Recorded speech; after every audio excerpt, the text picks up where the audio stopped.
आइए, हमने पिछले दिन ये क्वेश्चन होमवर्क में दिया हुआ था, ठीक है। इसे हम सोल्व करते हैं। देखते हैं हमें इन्फॉर्मेशन क्या दे रखा है। 12% परसेंटेज वेट बाय वॉल्यूम दे रखा, ठीक है। NaOH का सोल्यूशन है, ठीक है। मतलब ये हुआ कि NaOH सोल्यूशन जो है ना, वाटर में NaOH सोल्यूशन दे रखा है। एक्चुअली एक चीज़ ध्यान रखना है कि सॉल्वेंट के बारे में कुछ नहीं बोल रखा है, तो हमें वाटर लेना है, ठीक है। तो आइए, हमें ये जो दे रखा है ये सोल्यूट है, ठीक है। सॉल्वेंट के बारे में कुछ बोल नहीं रखा है, तो इसमें है क्या, वाटर है, ठीक है। तो देख लेते हैं, हमने मीनिंग पढ़ा हुआ था 12% वेट बाय वॉल्यूम का मतलब क्या होता है। इसका मतलब ये हुआ कि यदि जो है ना इसमें 100 ml सॉल्यूशन ले लेते हैं, तो इसमें कितना 12 ग्राम क्या होगा, NaOH होगा, मतलब सोल्यूट होगा, ठीक है। हमने ये चीज़ मीनिंग पढ़ा हुआ था परसेंटेज वेट बाय वॉल्यूम जब हमने पढ़ रहे थे, तो ठीक है। आइए इसे देखते हैं। अब ये देख लीजिएगा, ये क्या है, वॉल्यूम है सॉल्यूशन का, ठीक है, 100 ml, ठीक है। या वॉल्यूम है जो है, ये वॉल्यूम जो है सॉल्यूशन है 100 ml, इसका मास कितना हो जाएगा, मास हो जाएगा ये वॉल्यूम इंटू डेंसिटी हो जाएगा, वॉल्यूम इंटू डेंसिटी, क्योंकि हम मास इजकल टू ये डेंसिटी इजकल टू पढ़ते हैं मास बाय वॉल्यूम, ठीक है। तो ये mass equal to volume into density. आइए मास निकाल लेते हैं। ये 100 ml, ठीक है, और ये डेंसिटी दे रखा है क्वेश्चन में 2 ग्राम पर ml, तो ये 2 से मल्टीप्लाई हो गया, मतलब 200 आ गया।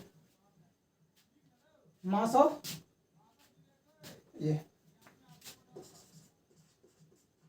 मास ऑफ सॉल्यूशन कितना आ गया, 200 ग्राम आ गया, ठीक है। चलिए, पहला क्वेश्चन ये है हमें कि परसेंटेज वेट बाय वेट कैसे, परसेंटेज वेट बाय वेट, ठीक है। तो मतलब हम पढ़ते हैं कि परसेंटेज वेट बाय वेट मतलब परसेंटेज ये mass of solute divided by mass of solution. हमने ये चीज पढ़ रखा है, मल्टीप्लाइड बाय 100, ठीक है।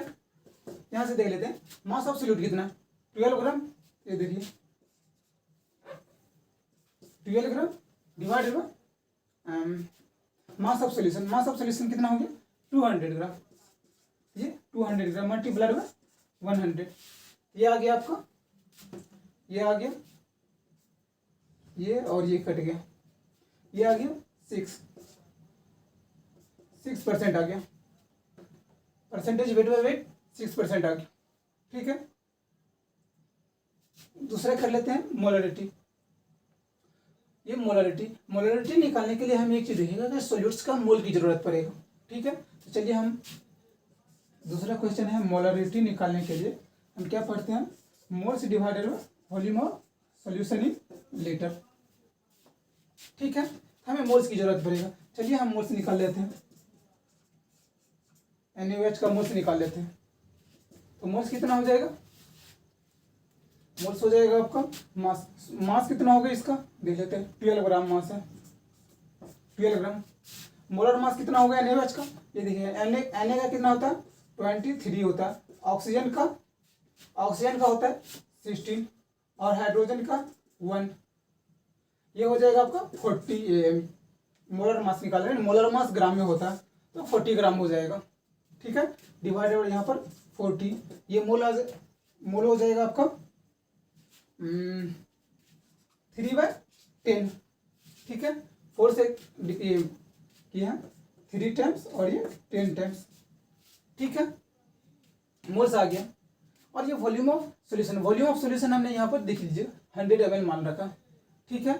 तो चलिए हम यूज करते हैं मोलरिटी इक्वल टू क्या होता है, moles of solute divided by volume of solution in ml multiplied by 1000। यहाँ पर ये देखिएगा जब हम ml में यूज करते हैं वॉल्यूम, तो ये ऊपर में 1000 से मल्टीप्लाई करना पड़ता है, ठीक है। जहाँ पर हमने वॉल्यूम ऑफ सॉल्यूशन लीटर में ले रखा था, इसलिए यहाँ पर 1000 से मल्टीप्लाई नहीं किया। चलिए देखते हैं, 3/10 और ये डिवाइडेड बाय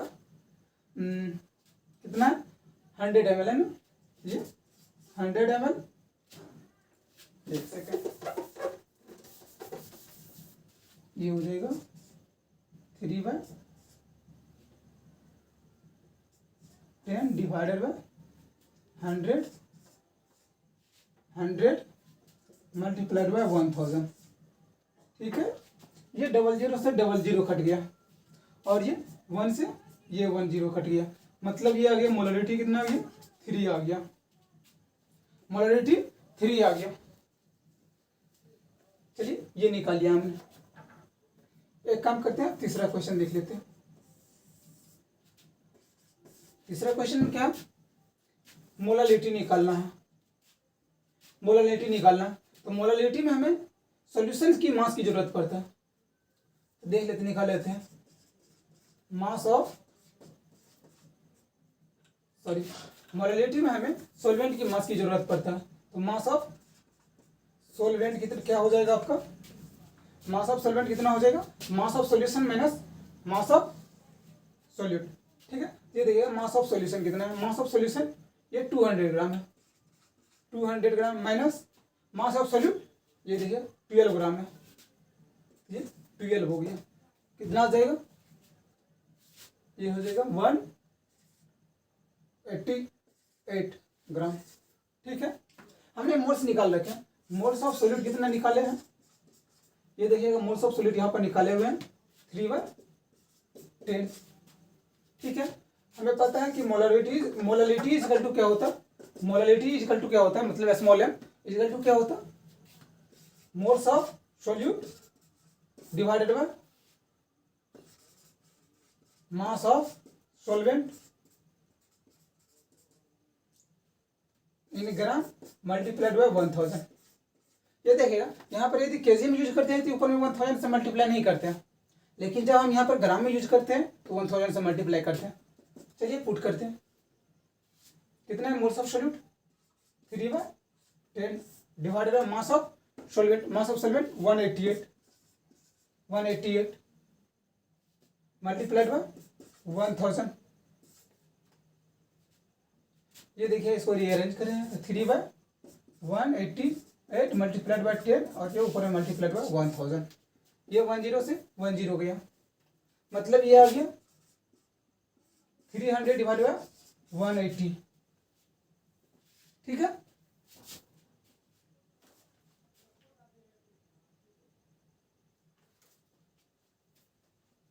ये आएगा 1.59, मतलब ये मोलालिटी कितना आ गया 1.59 आ गया। ठीक है, इतना आ गया। चलिए अगला देखते हैं, mole fraction of solute, sorry mole fraction of solvent है। ठीक है, तो मोल फ्रैक्शन ऑफ सॉल्वेंट कितना हो जाएगा, मोल फ्रैक्शन ऑफ सॉल्वेंट, चौथा है mole fraction of solvent, mole fraction of solvent. तो मोल फ्रैक्शन ऑफ सॉल्वेंट क्या होता है, मोल्स ऑफ सॉल्वेंट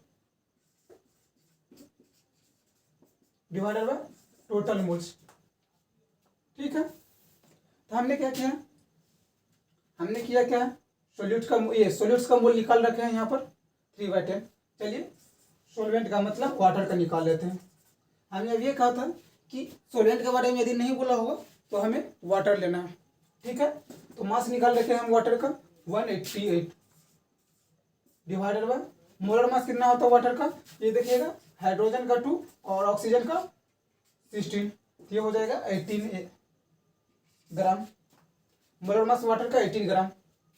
ठीक है, तो ये 18 से मैं डिवाइड कर दिया हूँ। ठीक है, चलिए ये इतना मोल्स आ गया। अब मोल फ्रैक्शन ऑफ सॉल्वेंट निकाल रहा हूँ मैं।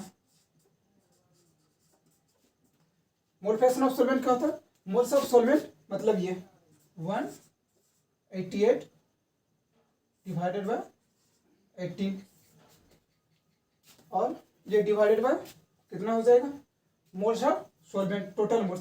टोटल मोल्स में क्या आ जाएगा, मोल्स ऑफ सॉल्वेंट क्या है, ये moles of solvent plus moles of solute, ये मतलब 188 डिवाइडेड बाय 18 प्लस ये आ जाएगा 3/10 3/10। इसको सोल्व करेंगे तो मोल फ्रैक्शन ऑफ सॉल्वेंट आ जाएगा। ठीक है, अगला है नॉर्मलिटी।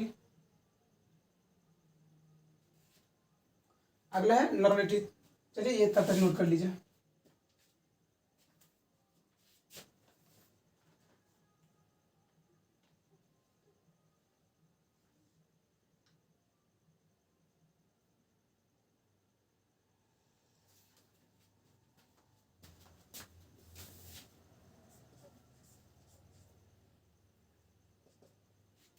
कैपिटल एन का फॉर्मूला क्या होता है? कैपिटल एन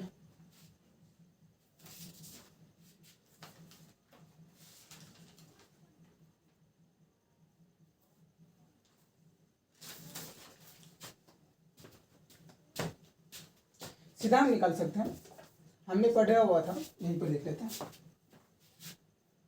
लेते हैं। पांचवा नॉर्मलिटी, हमने नॉर्मलिटी इक्वल टू पढ़ा था मोलरिटी इनटू एन फैक्टर।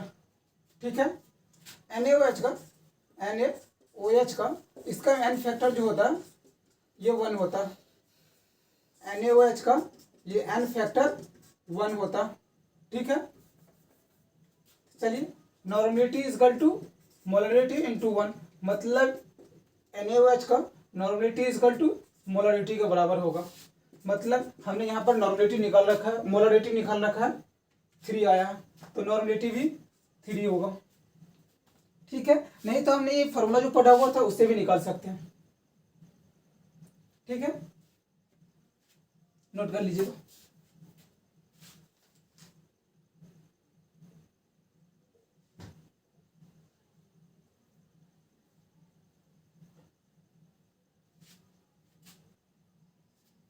हमने एक्चुअली एक देख लेते हैं और कि हमने पढ़ा हुआ था रिलेशनशिप में मोलरिटी इक्वल टू होता है percentage weight by volume into 10 divided by molar mass of solute.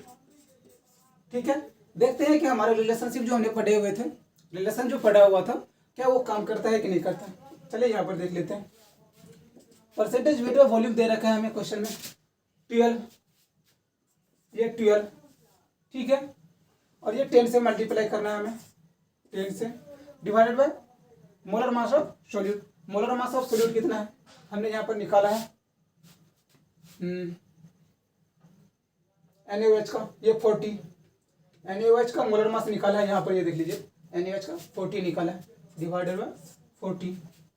ये 10 से 10 कट गया और ये 4 3 टर्म्स में, 3 टर्म्स है। मतलब यहाँ पर देख लीजिए कि मोलरिटी भी 3 आ रहा है। यहाँ पर भी देखिए हमने मोलरिटी 3 लेकर आया हुआ है। ठीक है, तो आप सीधा जो है सो रिलेशन हमने पढ़ा हुआ था उससे सीधा कैलकुलेट कर सकते हैं। तो आप हमने जो रिलेशन पढ़े हैं उससे सीधा कैलकुलेट करके खुद से ट्राई करेंगे।